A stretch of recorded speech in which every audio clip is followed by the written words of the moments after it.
I'm so fortunate to have so many great mentors who supports my growth as a scientist and engineer, especially my PhD mentor, Dr. Spence Lake at Washington University in St. Louis, and my postdoc mentor, Dr. Stavros Mavlas at Columbia University. They are phenomenal mentors who have provided appropriate mentorship at my different career stages. So as a postgrad student majoring in mechanical engineering and having zero experience in software teacher engineering, Dr. Lake helped me gain hands-on experience of conducting experiments, was always available to discuss field experiment with me and brainstorm with me to figure out solutions. So he's actually a role model for me, which makes me desire to stay in academia and do interesting research. Then I have been lucky enough to work with Dr. Stavros Mavlas. He gave me the freedom to explore the field and also the project which I'm interested in. At the same time, I'm not worried about I would fail because he's always there to help me find new resources to finish experiments or help me connect it with experts who I can always turn for suggestions. And he also trained me how to write, present, and communicate as scientists as well. And I also have a lot of unofficial great mentors from schools and ORS, too many to list.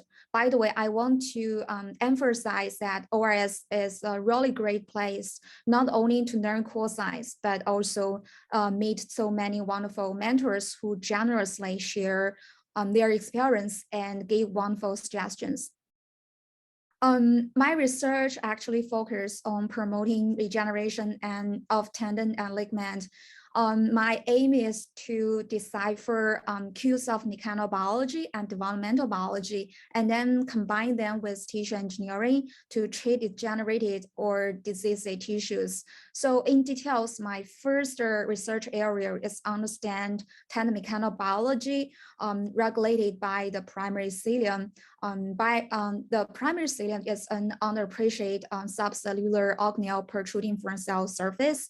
There are a lot of studies already demonstrate that primary cilia can receive and transduce a vast variety of signals, including biophysical signals for tissue function. So my project is to examine the mechanisms how tendon senses and responses to mechanical loading via primary cilia. I think this finding or the future results is really essential for the health and functionality of many tissues, and therefore has applications in various medical therapies from tissue engineering and regenerative medicine to pharmaceuticals.